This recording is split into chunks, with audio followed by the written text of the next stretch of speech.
I mean, once we get into the Ten Commandments and all of this, we're going to start really moving forward. But so its foundation is in the Abrahamic covenant, and it's ultimately formalized in 10 commandments and the Mosaic law. So our question in Exodus 19 is, why call out Israel? And you see 3 divine blessings for their covenantal fidelity. So if they are faithful to what God had called them to, you see these 3 divine blessings. You see that they will be God's own possession or treasured possession. Now, if you were in services this past weekend, we were in the middle of this, We the People of God. And you get to 1 Peter chapter 2, verses 9 and 10. We'll broaden it out to verses 17 over the next couple of weeks. In 1 Peter chapter 2, verse 9, it says, "But you are a chosen race," or a chosen nation, a chosen people. "You are a chosen race, a royal priesthood, a holy nation, God's special possession." This language that Peter uses in 1 Peter chapter 2 is almost verbatim of what God is using here in Exodus chapter 19. It's an identity statement for Israel, and ultimately it's that God's people have not changed their identity into the New Testament. Right? And we talked about this, I think, a little bit several weeks ago, but just want to keep reinforcing this idea. What does it mean that we are, or that Israel in this case, is God's own possession or treasured possession? It means that they are valuable. They're a valuable treasure to God. We talked about last week how he is the great I am. He is not he is self-sufficient in and of himself. He does not need anything to be who he is.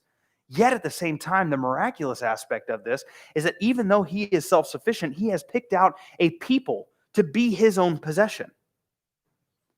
He has shown his love and displayed his love in that way, and that really the fact that he has a treasured possession, or that he has an own possession, is a mark of God's grace. Because though he is who he is, and no one will change that, he still shows his love and he shows his grace by picking out his own possession or treasured possession. That's one aspect of the identity. You get to the second aspect of the identity, and they are called what? A kingdom of priests. What we'll find, and we'll see this more, especially once we get into Leviticus, but the nation of Israel is ultimately going to serve. The whole nation is going to act as a mediator of God's grace to the rest of the nations. That was one of the primary functions of a priest. So Moses, in some way, serves as a priest to the people of God, even before the official establishment of priests, right? Because what is he doing? He's going to God. He is mediating the relationship between God and the rest of the people, which is probably why he is assumed to be the only one who could handle all of the stuff in Exodus 18.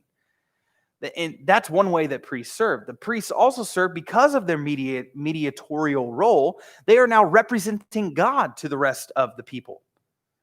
Now, if you have a kingdom of priests, not just one individual, but you have a kingdom of priests, what is the role of a kingdom of priests?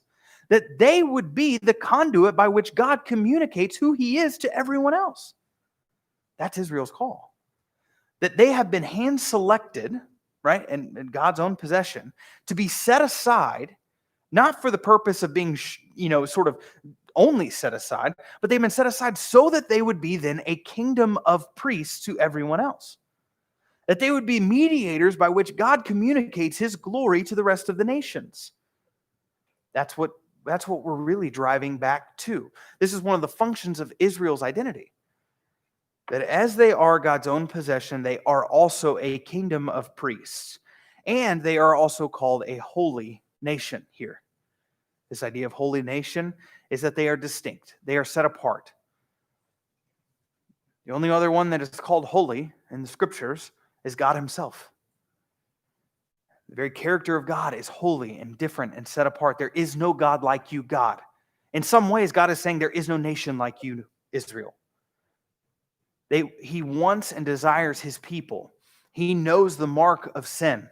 He knows the brokenness that sin brought, and that they are called to rise above that because of their calling, to be different, to be set apart from the rest of the other nations. So he's building in here their identity, and this identity we're going to continue to run back to. We've already seen it before. We're going to continue to run back to it, but it is so important because This is the foundation for what's to come with the Ten Commandments. This is the foundation for what's to come in the Book of the Covenant. This is the foundation for what's to come and why the Levitical law is set up the way it is. This is the foundation for Deuteronomy and how Deuteronomy is set up. This is the foundation for why God's people are ultimately going to go to this land and defeat all of these other peoples. This is the foundation for why they're judged so much in the book of Judges, right? This is the foundation for, as Israel is called to be this nation, they have these different kings, why kings are good and why kings are bad. Because it's all contingent upon whether they're actually being who God has called them to be. And this is ultimately why they could not be who they were called to be, and shows and reveals their need for Christ. I mean, this is foundational for who God's people are. It's repeated. You can see it elsewhere in like Deuteronomy chapter 7 and other passages. But it is important right here. Okay? So if I ever say, what is the purpose statement or thesis statement of Israel? I'm talking about right here, Exodus 19, 5 and 6. I will also accept as an answer Deuteronomy 7, 6, I think is what it is.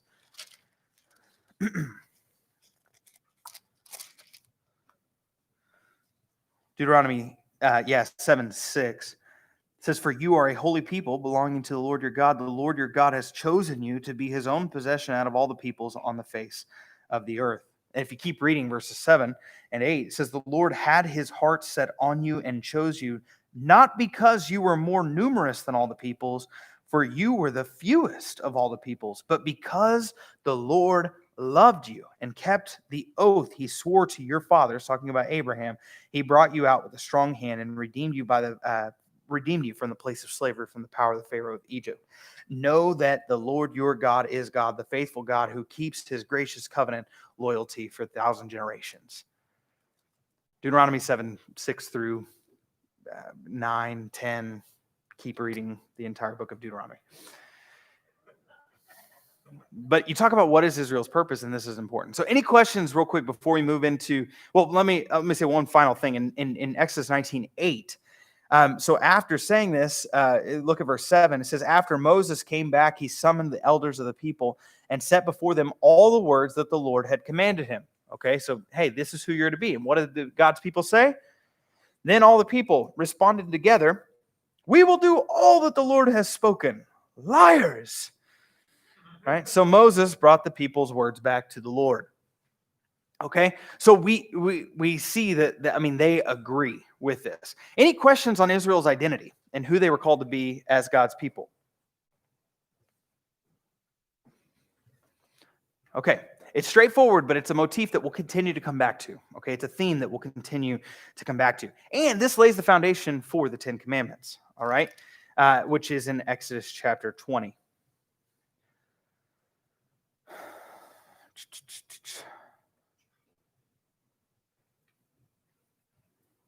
Okay, so let's get into some of the Ten Commandments then. So because this is who they were called to be, how were they going to act? Sort of becomes the question. How were they supposed to operate? What was their ethic? What were they going to come back to as God's people? And so you saw this is who you're called to be, own possession, holy nation, all this. How do they actually operate as a holy nation? I realize that the heater has kicked on, and I realize that it's getting late and it's dark outside, and I realize that some of you are looking a little sleepy out there. Need I remind you that this is the living word of the Lord? Yeah, not to put any pressure on you, but I mean, it's kind of a big deal. Also, I'm sweating to death. So I know that if I'm sweating to death, then you're probably just comfortable and having a great time out there. And I need you to suffer alongside of me. But okay, so you get Exodus chapter 20. All right. And for those of you at home, if you've turned up your heat, I encourage you to turn it back down. Don't get too comfortable being at home and your own cozy. Maybe even some of you have your fireplace on, like I turned on last night. Which it's always that weird thing, right? When you turn on your fireplace for the first time, and then it's like all of a sudden it can all shoot, there was, maybe it's just me. A lot of fire last night, but just enough to wake me up. Exodus chapter 20. Okay, so the Ten Commandments, a lot has been said All right. About the Ten Commandments, a lot has been written about the Ten Commandments, and there are a lot of beliefs about the Ten Commandments, right? We fight for the Ten Commandments, and we've gone over this a little bit in our schools. We fight for the Ten Commandments that they would be, the things that we uphold. We fight and we say that these are God's law, and there are truths in all of that. But what we really want to drive to is what is the heartbeat here in this context in the book of Exodus? Okay, the broader context of the law. We'll kind of get into that. I'll touch on it throughout, but I want to sort of unpack just the 10 commandments that we have right now. So the scene is this. If you go to verse 16 in chapter 19, you see on the third day when morning came, there was thunder and lightning, very, very frightening, a thick cloud on the mountain, and a very loud trumpet sound, so that all the people in the camp shuddered.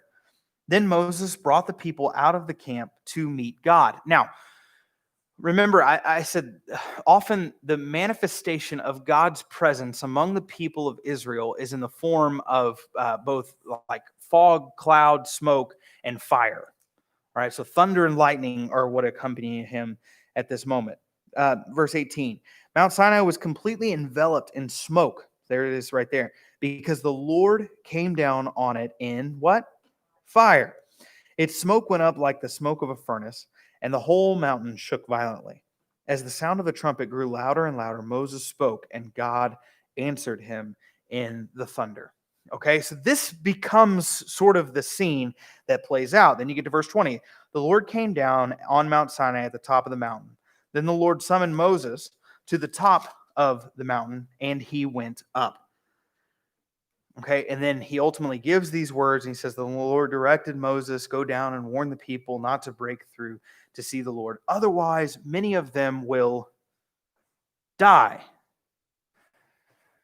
Pause right here, right? This is a theme through Scripture that when people come face to face with God, they die. Moses is serving in a mediatorial capacity to experience this heightened presence of God in this way. And it is shown on his face. We'll see that, right? When Moses comes down from the mountain and his face is shown like that of an angel. We're going to get into that in Exodus 32. But we have to see when the people come to the actual presence of God, they die.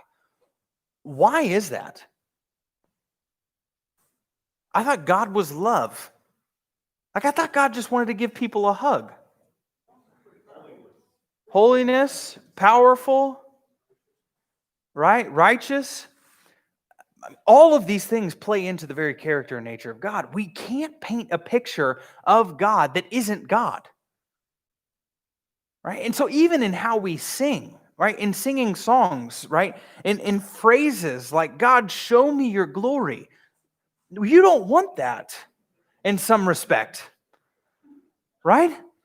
Because if God showed you his full glory, you would not be able to live. Now, on this side of the, and what Christ has done in the new covenant, and that he has now covered us with his righteousness and his holiness, obviously there's some things that we can unpack from a theological level. But what I want to be very clear is that when people experience God's presence, they die. Because that is what happens in sin. And so when we think of God's judgment and we think of, man, God, why can't he just forgive and all of that? We are often, when we say things like that, we forget the very character and nature of God's holiness. And this is the God that we worship, which then makes grace and mercy and his love that much more scandalous. Moses responded in verse 23, people cannot come up Mount Sinai since you warned us. Put a boundary around the mountain and consecrate it. The Lord replied, go down and come back with Aaron, but the priests of the people must not break through to come up to the Lord, or he will break out in anger against them. And you see the wrath right there. So Moses went down to the people and told them.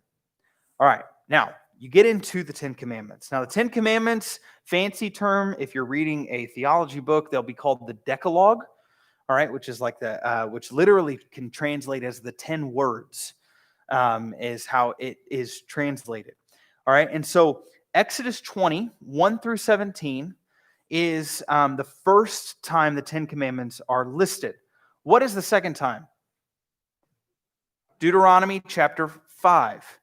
Now, the reason for that, when we get into Deuteronomy, will make sense. But you have them reapproaching the promised land, for instance, and reestablishing the Mosaic covenant. But Deuteronomy, and there are some differences.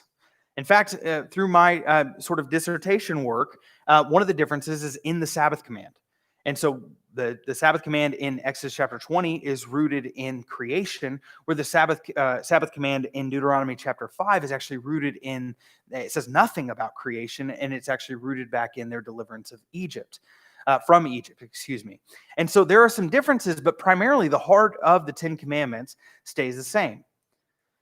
What's interesting also about the Ten Commandments is that Moses is actually not the mediator of the Ten Commandments.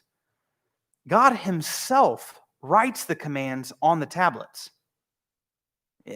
So there's a significance that's sort of being applied to the giving of it. It's written by the finger of God.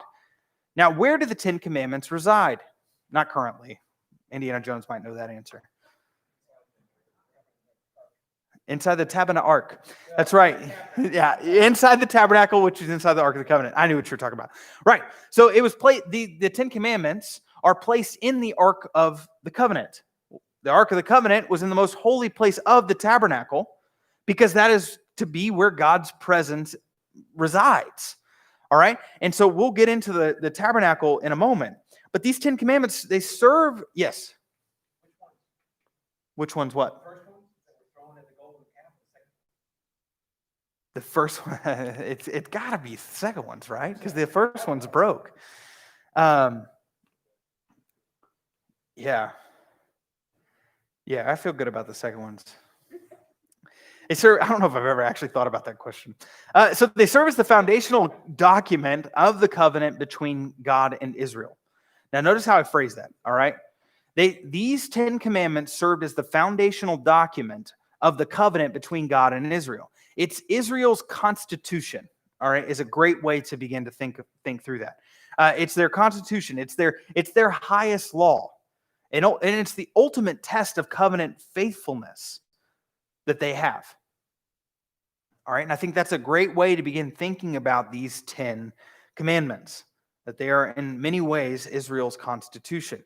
Now, Scripture refers constantly to the foundational nature of the 10 commandments. The Sermon on the Mount points to them. Matthew 19. So even in the New Testament, you see some of the foundational nature of the 10 commandments. And Sermon on the Mount, Matthew 19, Romans 13, James chapter 2. You have all of those right there. Yeah. And so you see the foundational nature. They are an expression of general principles in generic language, most of which are still applicable today. Now, I want to we have to now see, and this is the work of Christ, when Jesus says in Matthew 5:17, that he has come not to abolish the law, but to fulfill it. Now our question becomes how in the new covenant does Christ fulfill the law? Okay, so hold that there. That's almost a totally different conversation because we first have to understand it within this sort of Mosaic and Old Covenant before we start understanding how has it changed today, what has changed and what hasn't changed, so to speak, from the fulfillment aspect. But this is what we know in the context of Exodus. When we think of God's standard for ethics, the Torah is sort of the heart of the Old Testament law, and the Decalogue is the heart of the Torah. All right, so we get down to these 10 words, these 10 commandments, and we're getting to the very heart of sort of God's ethic for his people. These commandments are unified and loyalty toward God that ultimately issues godly behavior. So their following them and their loyalty to them is going to result in godly favor.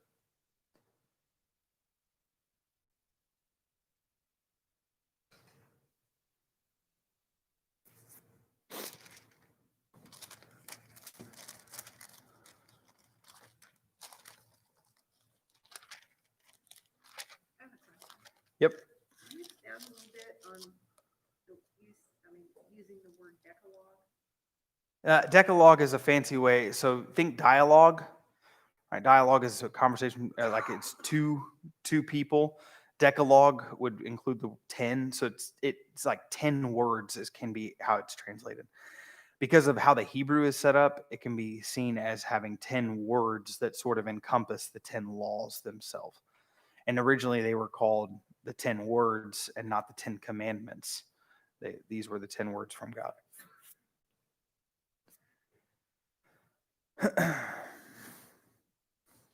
Now, the summary of the 10 commandments is found in a couple of different places in Scripture. Jesus offers a summary of the law. What does he say about the law? In Matthew 22, if that helps you at all. But how does Jesus summarize the law? Love your neighbor is one aspect of it. What's right before that? Right, Matthew 22. He looks at the Pharisees, summarizes. It says this is the law, right? To love the Lord your God with all your heart, with all your soul, with all your mind, with all your strength. And the second is like it, to love your neighbor as yourself. Now, Jesus pulls from two Old Testament passages. He pulls from Deuteronomy chapter 6, verse 5, to get this idea of love the Lord your God with all your heart, soul, mind, and strength. And then he also pulls from Leviticus chapter 19, verse 8, that says to love your neighbor as yourself. Yes. What? Matthew 22?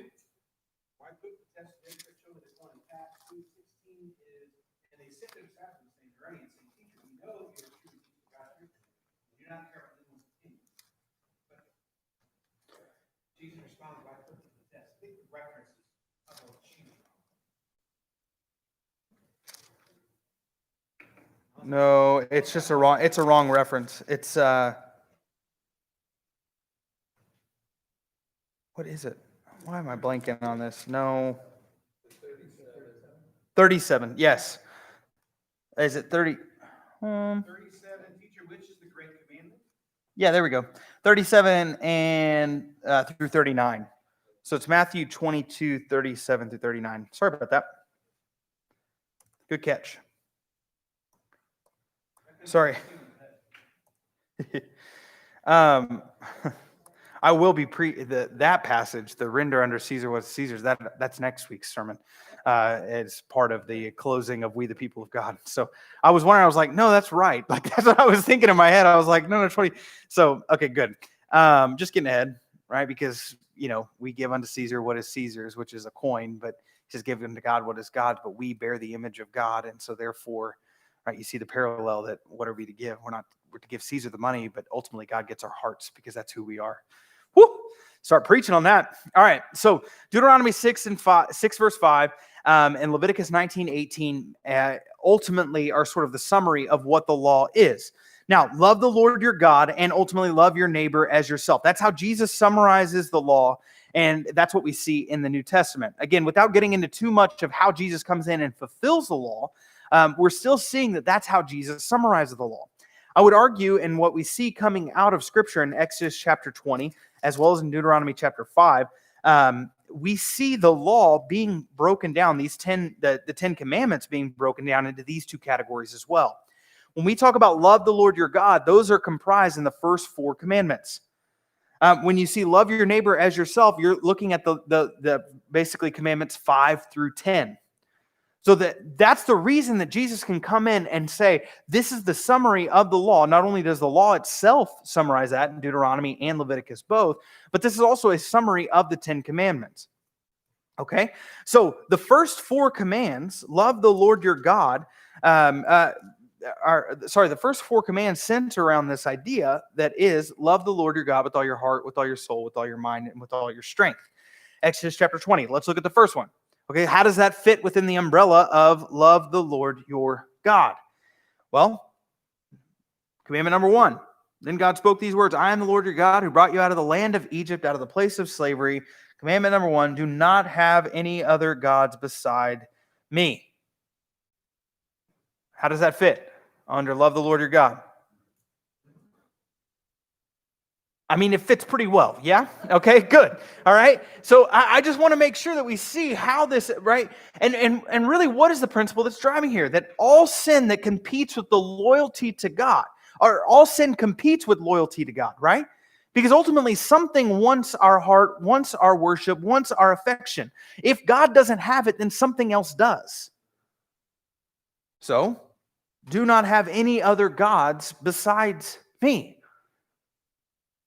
Whether we're talking about, worshiping Baal or Molech or any of those Old Testament gods, or we're talking about worshiping money or politics or anything else that we want to put in, whatever has our most attention, whatever has our devotion, whatever has our worship, whatever has our time, that is what we worship.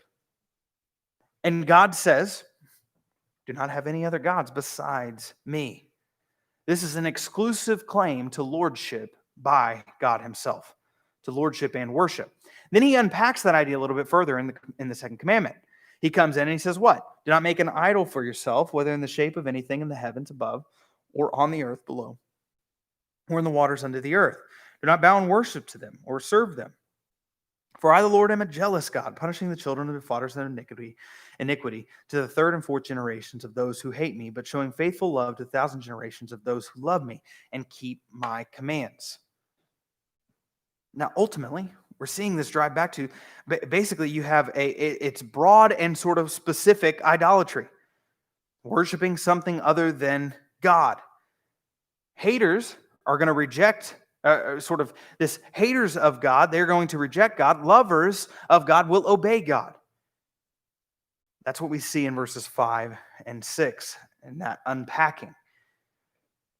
Then we see it build a little bit further. Do not misuse the name of the Lord your God. Right? So this is the third command, because the Lord will not leave anyone unpunished who misuses his name. Now, this is the idea that Jews, we talked about last time with the Yahweh being the I am, and that this is the name that how God reveals himself. This is the covenantal name of God and his people, which is why Jews still today use the term, say, Adonai or others. This is what they come back to, that this is somehow misuse. But ultimately, this is a misuse of God's revelation.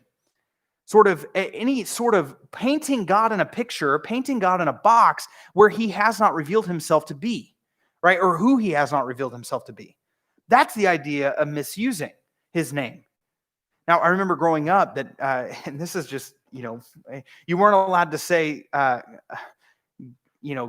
as a swear word or use God's name in a swear word, right? Because that broke the third commandment. Well, I think there is an aspect to that, right? What really we're driving back to is this misuse and misrepresentation of who God is in his name. By saying God's name, but then misrepresenting his character. Because that's not a love for God. His name, Yahweh, is an extension of his character. And a misuse of his name, Yahweh, is to misrepresent his character. To show other nations, to show other peoples a God who he is not. Yep. Question, does commandment 2 mean that God does punish for the second and third generation for a parent's sin, even if the grandchild is on a walk towards righteousness? Yeah, I can get derailed on that quickly. I can give some resources on generational sin and generational curse. We're also not under the Old Covenant, so there's an aspect of Christ's fulfilling of this that we play into now. So it's not a direct correlation either. Yeah. So I'm afraid to get on that right now, but I'm happy to give some resources on that. Good question though. Let me, can you take note of that, Sloan? So that I've got a couple articles I can send on that.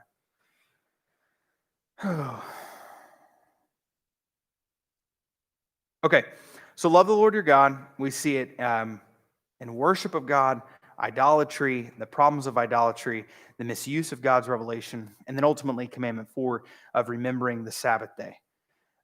This idea that it drives back to creation, but ultimately this idea that it mimics who God is and his very character and his very nature. Reminding them that they are to represent God in how they work and being created in his image. So all of these are centered around, and I know I'm going over them quickly because ultimately all laws from this point forward are somehow, some way unpacking these 10. All right, and I want to be clear. So we're going to get into, once you get past Exodus 20, you start getting into 21 through 24, you get into this idea of the Book of the Covenant. Well, it's unpacking these 10 commandments. All right, so these 10 commandments sort of lay at the root and at the foundation of all of God's law. Then by sort of extension on the specifics of how to actually implement some of these ideas, that's where the other laws begin to sort of branch off from. Okay? And so this is what we see coming out, and love the Lord your God. Then you get through a love your neighbor as yourself. What are those? Well, that's where you pick up in the commandment number 5 through 10. Okay, so you get to commandment number 5. It says, honor your father and mother, so that you may have a long life in the land that the Lord your God is giving you. So this love your neighbor as yourself. So you may even pose this sort of broader, but there's a level to where we need to respect and love our authorities that are placed above us. But it's spoken obviously at the highest level with their parents. Labor in the 4th is ultimately connected to the land in the 5th. And so there's some plays that are going on here, but there's ultimately order and structure in God's dominion. And to love your neighbor as yourself means that you also respect sort of the authority and the dominion that's been placed at the same time, which is how this ties into this idea of love your neighbor as yourself. There are spheres of responsibility and there are spheres of function, so to speak, within God's commandments. And then it gets even clearer on the love your neighbor as yourself. Do not murder. You see how that ties to love for neighbor. That's like the opposite of, just in case you're wondering. Do not commit adultery. Do not steal. Do not give false testimony about your neighbor. All of these are centering around this idea of loving your neighbor as yourself, right? Or a lack of love, right? And you think, okay, so how to do not love your neighbor, love your neighbor as yourself, but do not give false testimony about your neighbor. Well, because ultimately that's not loving. That is doing what? That's lying, right? And it's interesting with that one, lying specifically in the relationship of the nation of Israel. Must be reliable and trustworthy as the representative of the Lord. Then you get to the 10th one. Do not covet your neighbor's house. Do not covet your neighbor's wife, his male or female servant, his ox or his donkey, or anything that belongs to your neighbor. See, other commands inevitably result in an outward expression. But covetousness, even in this 10th one, is this internal and then may reflect itself outward. But all of these center around this idea of loving your neighbor. Because even in the last one, this dissatisfaction with one's lot in life is ultimately what comes out in covetousness. Because you're not looking at God's faithfulness any longer. You're not looking at what God has given you any longer. What are you doing? You're looking at what he hasn't given you. Therefore, you're not being thankful. You're just seeing, you doubt the Lord's wisdom and goodness in your life because you're worried about other things. Let me say these few final thoughts and we'll take a break. But so you have Abraham, okay, just to recap a little bit. Abraham establishes a nation. That nation gets put under captivity in Exodus. And ultimately they go out from captivity and there are guidelines for the people because they are called to be who they are in Exodus chapter 19, verses 5 and 6. How is Israel to live in this land that the Lord has set out for them? That becomes the question. The land where they're going, God has promised them land, seed, and blessing. He's blessing them. He's growing them. Now, the land that they're going to, how are they supposed to live? God's people have been chosen since the beginning to be a people set apart so that the rest of the world may know who God is. This side of the cross, we as God's people have this same calling. Just as the Israelite lifestyle should be different than the other nations, modern believers should also live lives that are distinguished from the rest. We're to demonstrate God's unparalleled character to the world. We serve ultimately at the pleasure of God as his representatives. Now you get to the end of the Decalogue. You get to the end of the 10 words, and you get down to verse 18.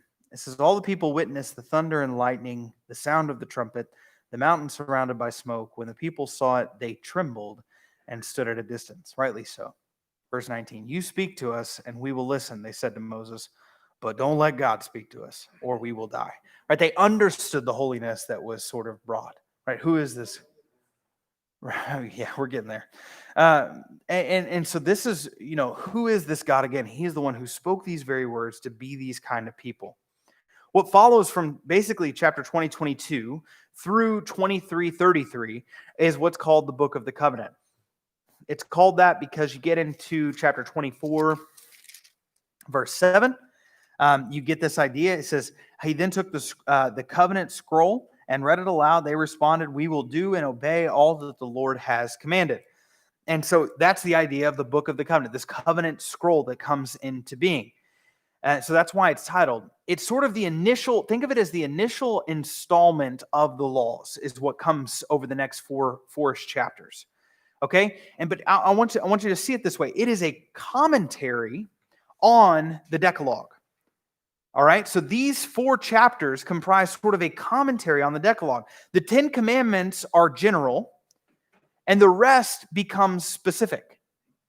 All right? That's how we're to read the Book of the Covenant, particularly as it relates to sort of their principles and practices. It's to deal with sin of the people through a system of justice. Why? Because they remember what God has called them to be. And you get down to this final sort of idea of this covenantal ceremony that plays out. Moses comes down, tells the people all of these things, and you get to chapter 24, verse 3. It says, Moses came and told all the commands of the people and the ordinances. Then all the people responded with a single voice, "We will do everything that the Lord has commanded them." Then skip down to verse 7. He says, he then took the covenant scroll and read it aloud to the people. They responded, "We will do and obey all that the Lord has commanded them." It's reminiscent of sort of, you can think of this as bookends at 19 verse 8 and now what we're seeing here. And then it's ultimately what happens at the end of 24 is it is sprinkled with blood, sort of sealing their covenant obligations. And so you can see now where this Mosaic covenant is different than the Abrahamic covenant. It's a subset of the Abrahamic covenant. The Abrahamic covenant establishes the unconditional love of God for his people. The Mosaic covenant says, hey, this is how I want you to flourish under that love. I will not stop loving you, yet at the same time, I want you to experience a flourishing. Elliot kicks the Lego out of Owen's hand. I won't stop loving him, but that's still a bad thing because he broke the rule, right? That's the idea that's coming into play, into play here. Because the Abrahamic covenant is ultimately still a covenant of grace, a covenant of faith, that they would believe that God is the one who's going to fix the problems coming out of, say, Genesis 1 through 11. So you have Genesis 12, God's the one establishing that. The Mosaic covenant is a sense to where Israel could flourish as God's people. We're going to see later how ultimately the Mosaic covenant really, what it's sufficient to do is reveal the sin of the people more than anything else. All right.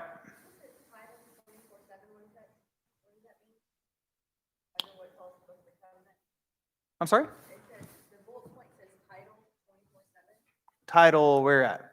Under what follows? Next up.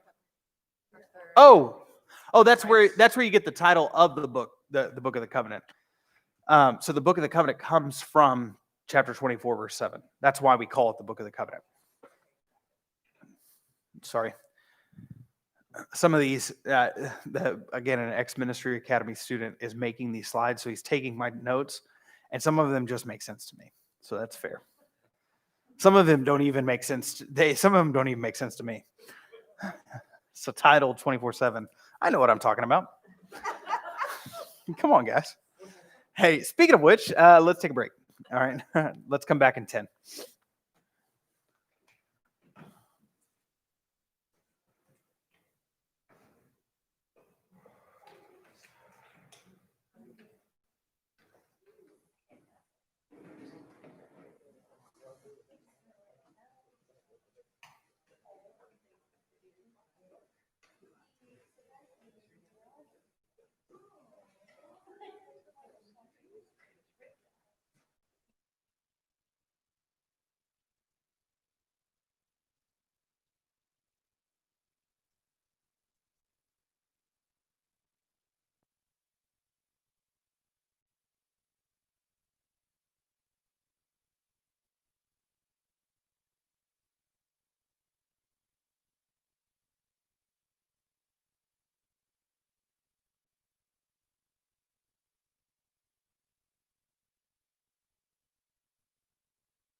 Check, check, check. Perfect. You still have a second to do whatever it is that you're doing. I don't know what you're doing. Who knows what you're doing? I've been off today. I feel like I keep focusing on everything but what I need to actually focus on. Hey, I will say this. So, if you haven't been joining us on the weekends, we've been going over this We the People series. This has nothing to do with our Exodus talk here. So if you want to continue to talk, that's fine too. But I have a microphone. It just comes out every once in a while. This We the People of God series, we've been looking at 1 Peter 2, 9 through 17. This week, on Saturday, I'm going to kind of spin the conversation into what should Christians advocate for, looking at 6 different truths I think that we see from 1 Peter 2, basically like 11 and 12. But one thing that we've done in this series that we've never really done before is have a podcast. And so if you missed this past week, I encourage you, check out our Cottonwood Creek Church podcast if you want to know just some. Over the past 2 days, I've shot 4 podcast episodes, with 3 with John Mark and 1 actually with Scott Sanford, just talking over different aspects of politics and how do we as Christians begin to respond to very specific things. At one point, we talk about medical marijuana, which is when you get 2 pastors talking about marijuana, it's a hoot. Because we have no idea what to say. What I hope that if you do check it out, and you can find it on Apple Podcasts, you can find it on Google Podcasts or Spotify. You can also find them on YouTube if you watch there. But what I hope that you see, they're all about 30, 35 minutes, and we're answering a ton of different questions. A lot of it's John Mark just sort of weighing in, and we're honest and open, knowing that some of them are probably more opinion-based than other ones, but hopefully what we're trying to do is interpret Scripture rightly to use wisdom and discernment as we answer questions. The pot discussion one? Yeah. I don't. There's probably only 1 on there right now. The other one was shot yesterday, so I imagine they'll get uploaded before the weekend. A podcast, yes. There's a whole bunch of podcasts. Did you search podcast? Because that's not going to be us. That is something totally different. Yeah, well, those are Nehemiah. Stay committed. Yeah.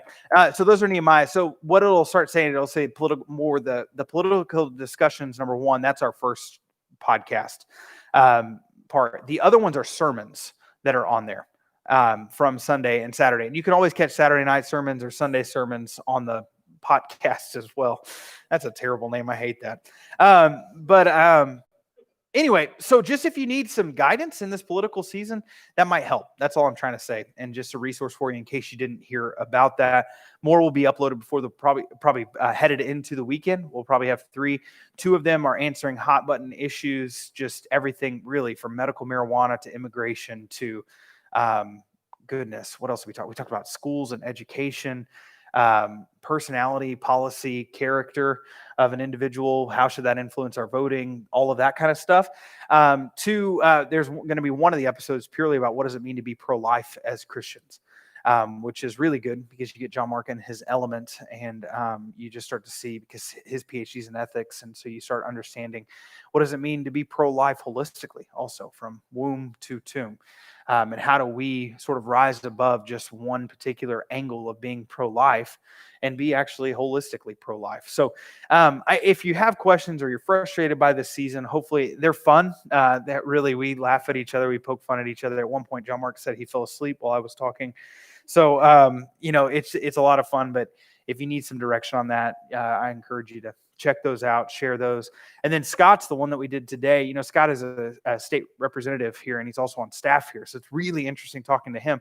How do you balance that? We're going to put that one up after the election, so as not to like somehow pander or endorse him. I want to be very clear on that. But it was just really fun just talking to him, and also just what does he see from a political landscape? How are his voters and constituents being influenced?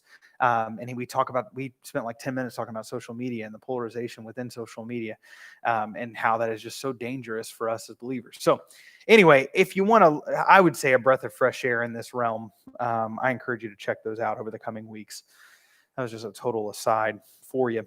Okay, so let's go back to the book of Exodus and let's get into chapter 25. And I realize I'm going over these quickly. We're going to hit back on the larger aspects of the law and all of that stuff, but we need to sort of understand right now the purpose and why they're being established.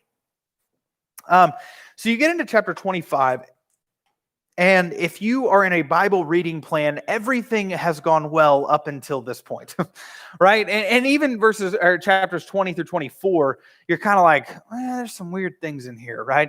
But you're still holding on, and then you get into chapter 25, and then you're starting to go, okay, these are really descriptive when it comes to the lampstand. Like, what is my biblical principle here? How do I pull out, what is God telling me to do from this lampstand? And so I want to kind of take a moment and start to talk through that. So Exodus 25, verse 8. All right, so what is the purpose of the tabernacle? We've talked about this a little bit from a holistic biblical theology. I want to come back to this idea. Verse 25, so chapter 25, verse 8 says, they are to make a sanctuary for me. So again, what's the context?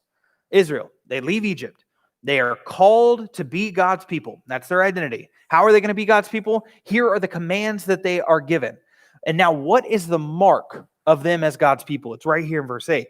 They are to make a sanctuary for me so that I may dwell among them. You must make it according to all that I show you, the pattern of the tabernacle as well as the pattern of all of its furnishings. So God said, I'm going to dwell with you, and here is ultimately how I will dwell with you. Follow all of this to a T. I will be your God, you will be my people, I will dwell in your midst. It becomes the idea. So there's a bunch to be said as far as the intricacies and descriptions that are provided. We tied that in. We saw a little bit of the imagery and how they paralleled, say, the Garden of Eden, among other aspects. But you see, basically the tabernacle was a movable tent, if you want to think of it in that kind of terms. Not, very large movable tent that went with the Israelites, and it's established in the back half of Exodus. The idea here is that God tabernacles with Israel. He dwells with Israel. And while the imagery resembles the garden, right? Why is that the case? Because, as we mentioned before, that was the last time we saw God dwelling consistently with his people. And so it makes sense that Israel, being who God is, establishing this pattern again, giving them their ethics and who they were called to be, he would dwell with them, and it would be reminiscent of the garden and the last time that he dwelt with them consistently. This is very different than the other gods. Very different. It's the visible presence within the Israelite camp reminds Israel that he is their Lord and demands their obedience. Okay, so this is really important because you have a visible representation of God's presence with the people at all points. Constantly reminding them that God is there in some way, shape, or form. And you have the Ark of the Covenant, his presence, and representing his presence in the middle of this whole thing.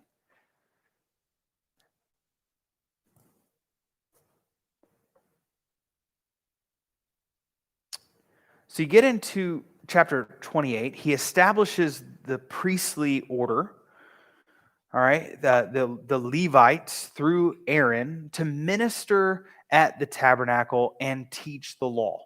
That becomes sort of the role of the priests, to minister or to serve the tabernacle and to teach the law. The law that was just established, the Mosaic law, to keep that in front of the people. Serving, ultimately, the priest serving between God and the rest of the nation. There's also the implementation. If you look in chapter 28, you see the priestly garments and different parts of this. You also see sort of the sacrificial system becoming sort of a thing, right? And it gets more solidified as you go through the rest of the Torah and go through the rest of the Pentateuch. But you see the sacrificial system begin to be at play. Now, this was the sacrificial system. We're going to talk more about this in a little bit, but it was not for the purpose of divine favor or to make God move. right? People didn't sacrifice so that they would have more favor with God or to ultimately manipulate God into doing something for them, right? That's never the purpose of sacrifice. It's ultimately for, I'm going to use the word forgiveness sort of hesitantly, but I like to use the word mediation between God and his people. It's a remedy of sorts between God and his people. And ultimately, it's the relational aspect between God and his people. It's think of it as thanksgiving and trust, and there's sorrow, and there's lamenting, and there's love, all involved in the sacrificial system.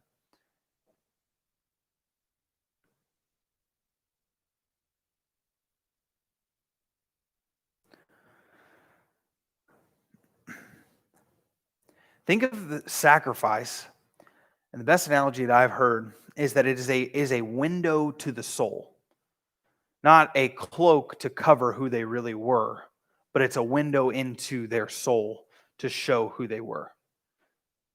I had a question back there. Yeah, I just had a comment about the mediation. Uh-huh. I heard somebody describe it, I thought it was pretty funny. It's kind of like driving in a car, your dad turns around and goes, just wait till you get home. Right? So it's kind of like, we're gonna pass the sacrifice is gonna last till next time when we do. Forgive your Interesting. sins, Yeah. cover your sins until the next time you cover your sins. It's kind of like, this way we get home. Right. Yeah. Interesting. Yeah. I think that's at least a fun way to begin to start to think through, especially that mediation aspect, to cover it until the next time that it's needed again. And mediation also affects the relationship aspect, right? So that the sacrificial system was put in place to ultimately mediate that relationship so that they could have God. Remember, where is God? Well, his presence is supposed to be within the nation of Israel. We're going to talk more about the sacrificial system especially once we get into Leviticus and beyond. But we're going to ultimately, so just kind of hold your thoughts on that for just a second. So you have the Holy of Holies in the tabernacle, and you have sort of this inner sanctum. You could say this is the place where God's presence is intensified, right? I think we used the analogy before where you have light that's been given into a room, but if you were to take that light and put a magnifying glass on it and hone it down and burn an ant, you see the intensification of the same light. While God's presence is everywhere, there's an intensification of that presence within the Holy of Holies and the inner sanctum. Okay? It doesn't necessarily negate the fact that God is in all places, that he is omnipresent, but it also shows that there's a special intensified presence of God. Ultimately, you see, because of the establishment of the tabernacle and how it is that the law serves as rules for God dwelling with the people. And so God's people are supposed to act a certain way and supposed to represent God well because ultimately God is there with them.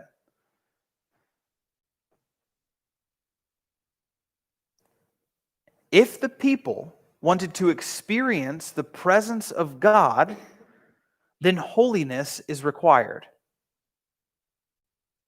All right? That's really one of the ideas that we're driving back to. If the people want to experience the presence of God and a relational aspect to God, then holiness is required. Now, obviously, that can't be done, right? And you need God's grace, you need his mercy, and you need his mediation. Hence, sacrificial system, among other parts that we'll talk about as we go forward.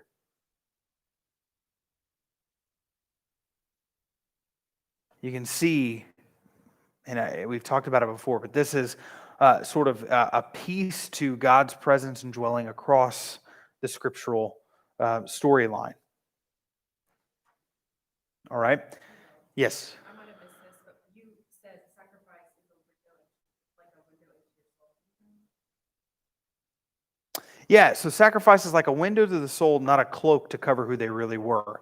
So, in other words, the sacrificial system is set up ultimately because what you would want is someone who recognizes their sin. Just in some ways, you could think of it in the same way what we want from someone who is repentant of their sin, right? They recognize their sin. They're contrite in their heart, right? They're contrite in their spirit and who they are as a person because they realize that it's an offense to God. And therefore, their sacrifice is a window into this repentant soul.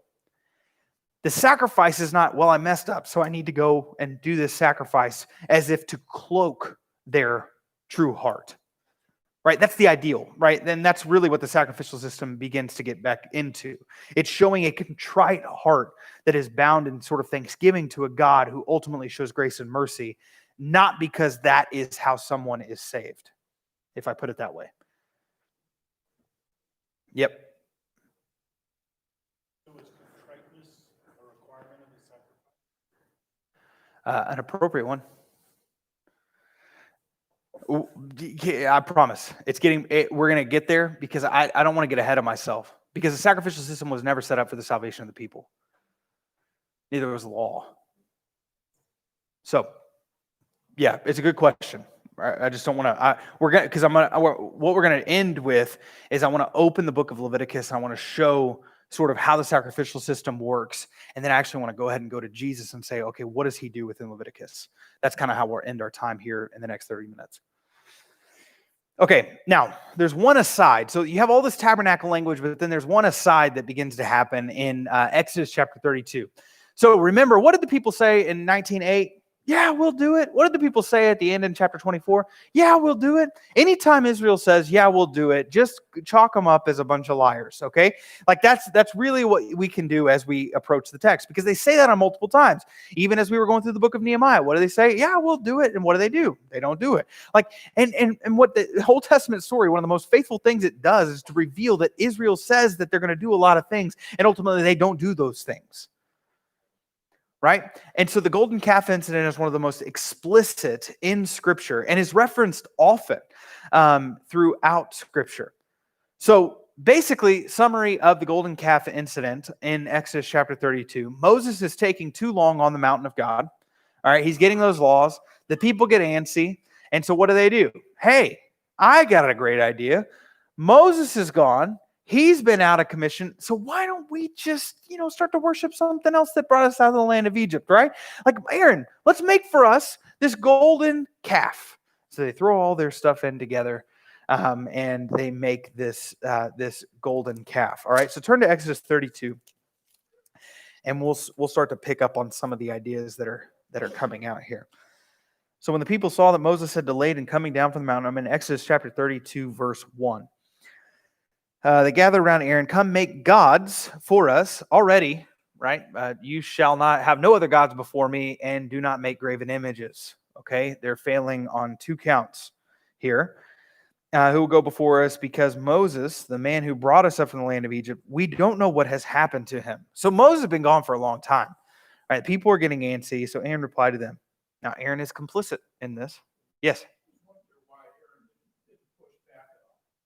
It's an interesting. I've heard it in a couple different ways. One of them is like sort of the appeal of the masses, right? So in some ways Aaron would be a lone ranger when the rest of the nation of Israel is approaching him in this way. That somehow that was enough intimidation to get him to cave. Especially when you start to see Aaron's responses toward the latter part of it. But I also think it's to remind us ultimately that that no one is no one is, what is the word I'm looking for? No one is infallible, but no one is I'm blanking. Immune. That's a pretty good word. I don't know who said that, but props to you. You did? 2 bonus points for you, buddy. No one is immune, right, to falling victim to their own sin in some ways. It's a peculiar point, and I think it's interesting that it's Aaron. Of all the people, he was the one that was at the right hand of Moses for like everything. And it's Aaron who is the one who's like, oh, yeah, that's a good idea. I don't know where that dude went, but like I see there's a lot of you guys. I think it's an interesting point, and I think it just shows the pervasiveness of sin as well. Aaron replied, take off the gold rings. Like he didn't even fight. He's like, yeah, that was a good idea. Take off the gold rings that are on the ears of your wives, your sons, and your daughters. That's an men can wear earrings. And your daughters, and bring them to me. I don't know why I said that. So all the people took off their gold rings and that were on their ears and brought them to Aaron.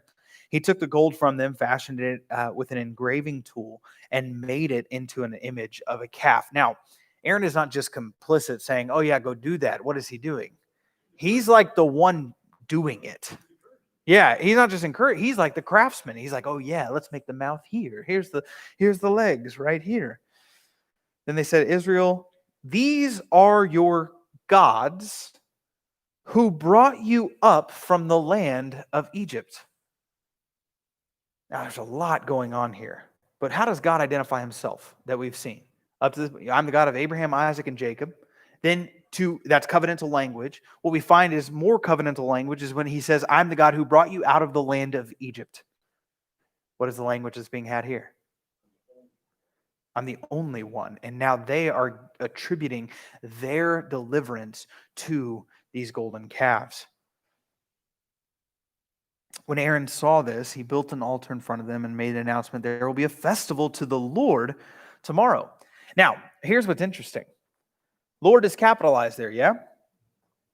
Okay, so the thought here is that what they've done is probably more of a breaking commandment 2 than it is a breaking commandment 1. Because what have they done? They've given somehow a face and idolatry form to Yahweh, which then actually ends up breaking commandment 3 because it is a misrepresentation of who God is. You see how convoluted this thing is? Right? Which then in turn actually allows them to have other gods before them. Like, it is a messed up thing, right, that's going on. A lot of commandments being broken, a lot of the top 4 that are being broken, at least the top 3 that are being broken here. All right? Early the next morning, they arose, they offered burnt offerings, and they presented fellowship offerings. The people sat down to eat and drink, and even got up to party. Verse 7, the Lord spoke to Moses, go down at once, for your people you brought from the land. I love that, right? God just calls them like, for your people you brought up from the land of Egypt have acted corruptly. So what does God do? He owns what he owns. I'm the one who brought them out of the land of Egypt, but those are your people. Those are the ones you brought out of the land of Egypt, right? Like that. This is like whenever you as a parent, you look at, my wife has done this to me, and she'll come up, she'll find me and she'll say, your son. That's right. That's when I know somehow my son has acted just like me, right? He has done something stupid, or he has, your son said this to me. I'll be like, yes, ma'am, right? I get, there's an understanding. This is kind of what's happening here. It says, they have quickly turned from the way I have commanded them. They have made for themselves an image of a calf. They have bowed down to it, sacrificed to it, and said, Israel, these are your gods who brought you up from the land of Egypt. The Lord also said to Moses, I have seen this people. They are indeed what? Stiff-necked people. Why are they stiff-necked? Stubborn. Why stiff-necked? It's a weird insult. They don't bend. What else doesn't bend? Or they don't bow down to the right God, right? Here's what's fascinating. You know how cows are described through Scripture? Stiff-necked. So what's interesting is when you get into Exodus 32 and they're worshiping these images, God is directly looking at them and said they have become what they worship. They are just as stiff-necked as those stiff-necked things that they are worshiping. Now, so you see this play out. Now leave me alone so that my anger can burn against them, and I will destroy them. Then I will make you into a great nation. So he's still going to hold true on his promises. He's just looking to Moses and says, now I'm just going to run it through you. We're going to start this thing over. We're going to get into that here in a second. So Yahweh calls them out. He wants them destroyed. These stiff-necked people, they're worshiping these calves. They become like these calves. And Moses, all of a sudden, now begins to serve in this mediatorial capacity that he has served in before, but ultimately he now steps into at this point. Notice what happens. But Moses sought the favor of the Lord, his God.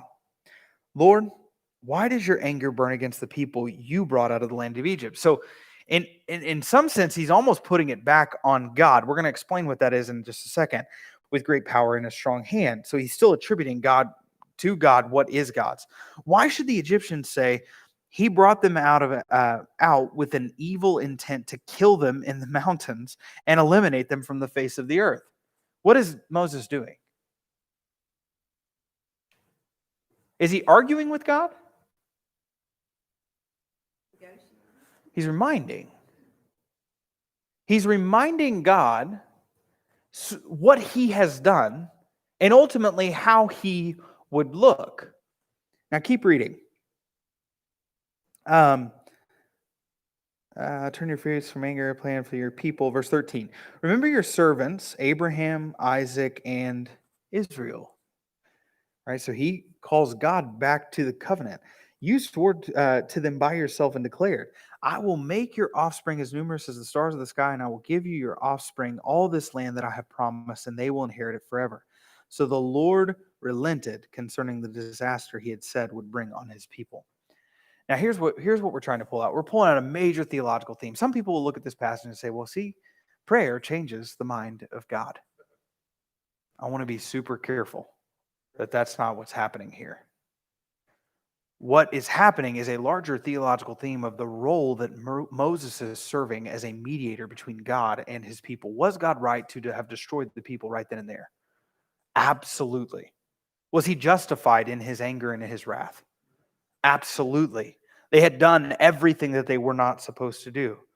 God relents, but he does not change his mind. Ultimately, Moses makes atonement for his sins. And I use that word intentionally because it should draw to our mind what Christ's role is as our great mediator by appealing to his honor among the nations, his long-standing relationship with Israel, and the weight of their sin, if you go down to, say, verses 31 through 32.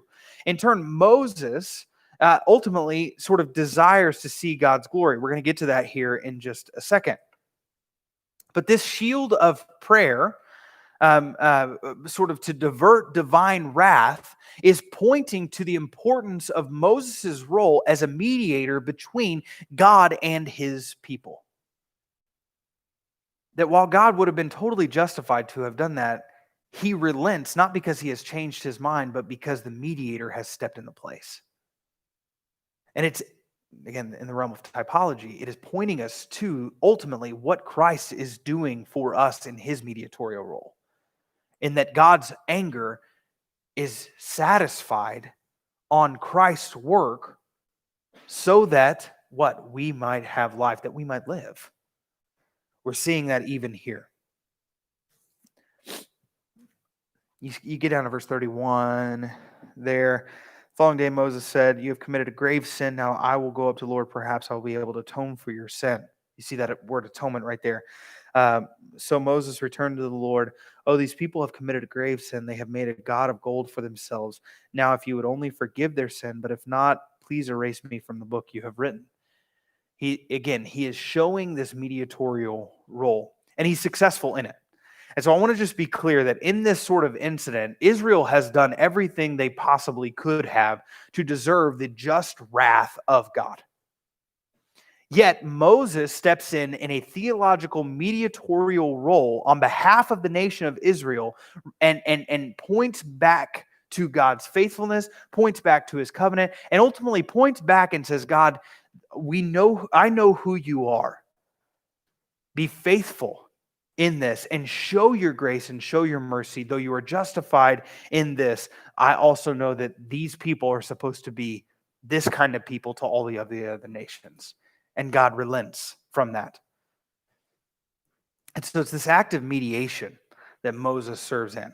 Now, what's interesting is you get down to the end of this, and you get into chapter 33. He's like, okay, well, that mediation was successful, and so I feel like I'm about to sneeze. So if I do, just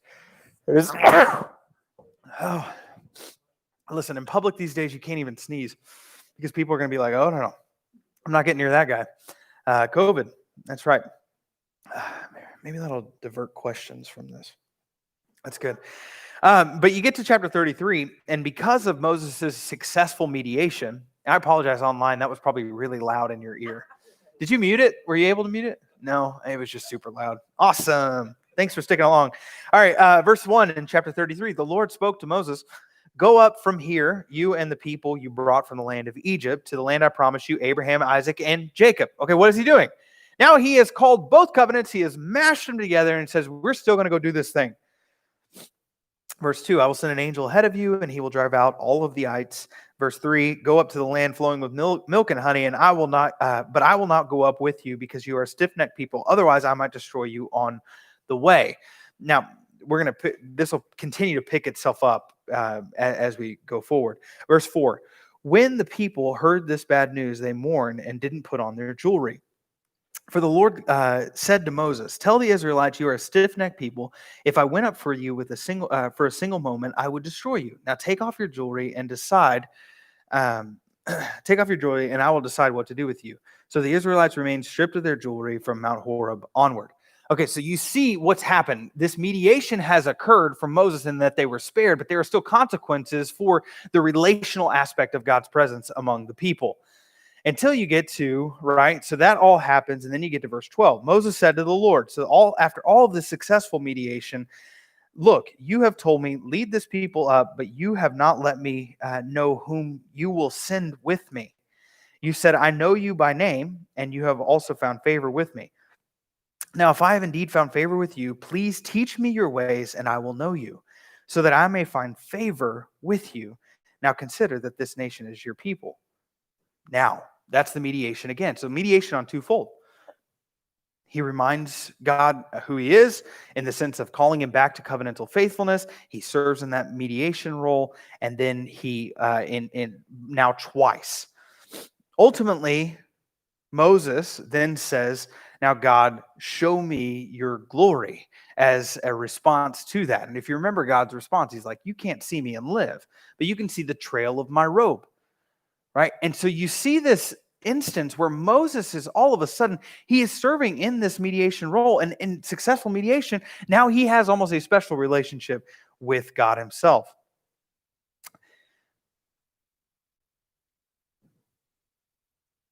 So I'm trying to stay in the zone here. One other thing that I want to kind of bring out. What's interesting is so there's a book called We Become What We Worship. It's by a guy named G.K. Beale. It is a thick book. It is heavily, but it's a biblical theology of idolatry throughout the scriptures. One of the things that he picks up in this Exodus 32 account is he makes the parallel of not only do you see this stiff-necked people that are, because they have worshipped this calf, they have become what they worship. He also picks up on this idea that I'm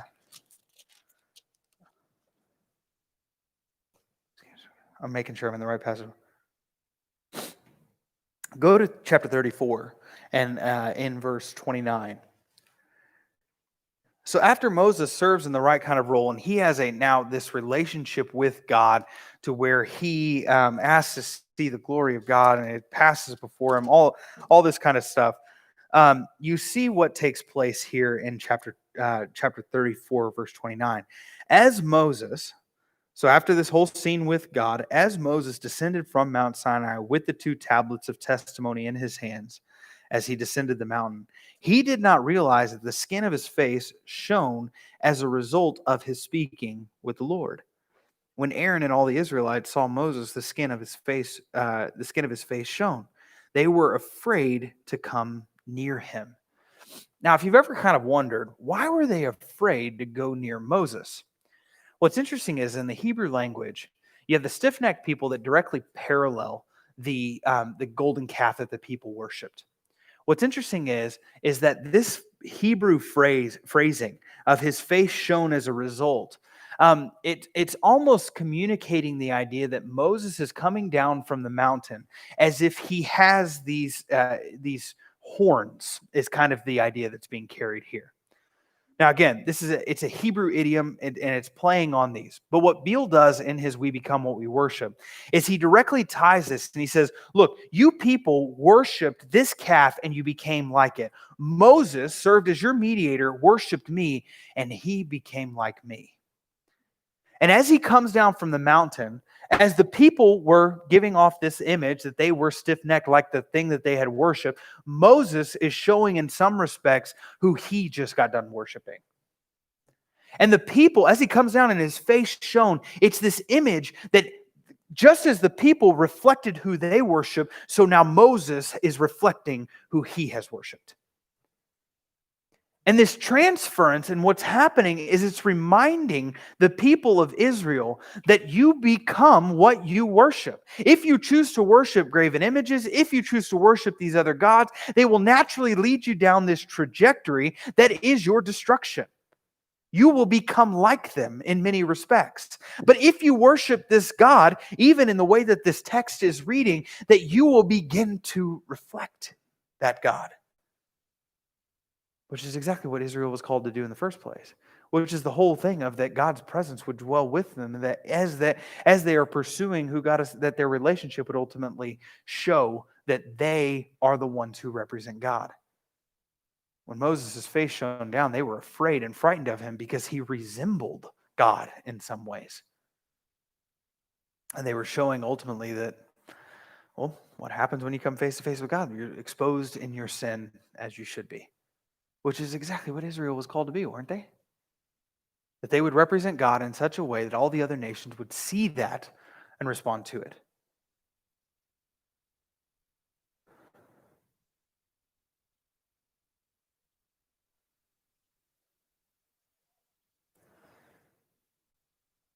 So you get down to the end of this whole sort of thing, and so you minus the, you get back to sort of the building of the tabernacle, I should say. And eventually the tabernacle is finished, and the Ark of the Covenant is finished, and you get into Exodus 40, verse 34. And you see this: the cloud covered the tent of meeting, and the glory of the Lord filled the tabernacle. Now, this is a significant point because the cloud covered the tent meeting. What is a cloud? Again, mark of God's presence. And the glory of the Lord filled the tabernacle. Moses was unable to enter the tent of meeting because the cloud rested on it, and the glory of the Lord filled the tabernacle. God is dwelling with his people and among his people again. Even though his people clearly, even right out the gate, while they're still on their way to this promised land, aren't going to do what God has called them to do. Moses, serving in this mediatorial capacity, comes in. He does what Moses can do. And yet, even then, you see in Israel that's not all who they were called to be in Exodus chapter 19, yet God still comes and dwells with them.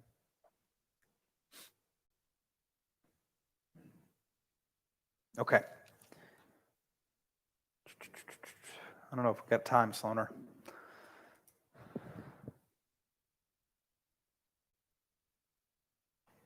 We got 8 minutes. I'm trying to think.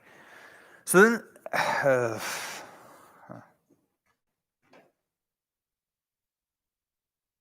yeah, we're going to do it. We're just going to try. All right, we might go a few minutes over, but you guys are going to stick it out, right? If you just want to walk out, you can do that too. Here's the thing. So all this ties in, right? And we should read Exodus into Leviticus just like this. And this is why I want to approach this now. We'll unpack the full kind of bore of what Leviticus is doing next time. But I want to get at least the idea of what's happening here. God is dwelling with his people. God's presence is dwelling with his people. And this is a significant point for the nation of Israel. Because this is what was lost in Eden. And now you have God resting with his people, in the middle of his people. And Israel is called to be his people, act a certain way. And even though they aren't going to do it, God is still showing his grace and mercy in what they're doing. So basically, the legislation, ultimately, that we see in Leviticus is what will make possible the enduring presence of God in their midst. So why, when you get into your Bible reading plan and you get into Leviticus and you're thinking of all of these different kinds of laws and these different kinds of aspects, what we're driving constantly back to is that if God is in their midst, then they are called to be holy. Okay? They are to be holy in every aspect and in every regard. That is the thrust of what Leviticus is trying to accomplish here. Because it's reminding the people that God is dwelling with them. So therefore, if you want to have that kind of right relationship with God, then you need to be holy also. Be holy just as I am holy, right? That's quoted a number of times. Even in 1 Peter, I'll quote it again. 1 Peter chapter 1, verse 15. Be holy as I am holy, right? It's a very reflection of who God is. So the legislation in Leviticus is basically saying, we do all of these things so that God's presence will remain with you. And nurture that covenant relationship with God that was in Exodus chapter 19 through 24, the 10 Commandments in the Book of the Covenant. The outline for Leviticus, very just quickly, just kind of an overview. You have chapters 1 through 7 that are sacrifices for atoning sin, this mediation of sin. You have narratives that ultimately describe this ordination of priests that then climax in chapter 9, 22 through 24. We'll go over that next time. All right. But you have what's laid out as part of this. I'm going to come back to this. I just want to get to this graph. You have what's laid out because I did not understand the book of Leviticus until it was painted in such a way where it made sense in the context of the tabernacle. It made sense in the context of God's dwelling. All right. So God's people have been called to be holy. Why? Because the holy God is dwelling in their midst. So all of the laws that have been put in Leviticus are designed on purpose so that they would be a people set apart. They would look different than the rest of the nations. That there would be no influence of sort of the brokenness of the fall of mankind and of sin in their midst, that God would dwell with them. And so the reason why the laws are all there is for this reason. Now, you see right here, okay, I don't even have to draw it. I love having slides. It's just gonna save time. Here's how the laws in Leviticus are set up, okay? In very general categories, you have what is holy can enter, say, the Holy of Holies, the tabernacle, have communion and relationship with God, okay? That's one end of the spectrum. Then you have, ultimately, when something is holy and sin takes place, that holy thing is profaned. This is the language that Leviticus uses, okay? So that holy thing then moves to profane, and then it sort of goes through this process to where it's profane and polluted to where something becomes unclean, okay? We're going to talk about this in generalities. We'll get to some specifics next time. So what you also see in Leviticus is that if something is unclean because of sin, because of brokenness, so because someone has done something, right, that has made them unclean, right, because they have done a sin, they've lied, they've broken the Ten Commandments, they've done any of that that's made them unclean, or you get things like purification, things like for women in their menstrual cycles. Why is that in Leviticus? Well, because menstrual cycles are technically a product of the fall, right? And that childbirth has become hard as part of the fall. Therefore, even just by women being women, they are unclean during that time because that they are emanating a product of the fall. Does that make sense? Therefore, they're unclean. So why do they go through this cleansing process in the book of Leviticus? It's not because God hates women. It's because that aspect is showing the product of the fall, and that as God is dwelling within their midst, what is he doing? He's calling them to be holy. They can't be holy if they're showing effects of the fall. So they go through a cleansing process, which is a product of God's grace, so that they can have a relationship with God again. Okay? So this uncleanliness, and however you get there, then you see a variety of sacrifices being put in place that we'll talk about next time, the specifics, that move them to cleansing, to become clean, and then ultimately you can sanctify those clean things to become holy. All right? This is the very general process of sort of how things work. Because when the holy God is dwelling in your midst, then things can take you out of that holiness to make you unclean. But then there are also things that can ultimately put you in that process, like different sacrifices, to cleanse you, sanctify you, and bring you back into that holy state. Okay? This is a very general way of how the book of Leviticus works. Clean things become holy through the sanctification process, or they become unclean by a pollution process. Uncleanliness is caused by disease, contamination, infection, and sin. Cleansing is caused by ritual washing or sacrifices. All right, that is sort of how Leviticus is laid down. Now, you must prevent, through the book of Leviticus, you must prevent unclean things from coming into contact with holy things. Okay? That's one of the marks. That because if an unclean thing comes in contact with a holy thing, then that thing is put to death. Which is why you see death all over Leviticus, because those things don't mix, just like we saw in what? Well, you can't see me and live. Okay? We're catching sort of some of the themes that are playing out here. Now, all of these processes, you may be thinking, okay, this is starting to make sense of Leviticus. How does this tie in to, say, the rest of Scripture? This is just where I want to leave you, because I think once I started to understand this, Leviticus made sense, Hebrews made sense, all of the Bible made sense in terms of these hard, quote unquote, laws. Go to Hebrews chapter 10.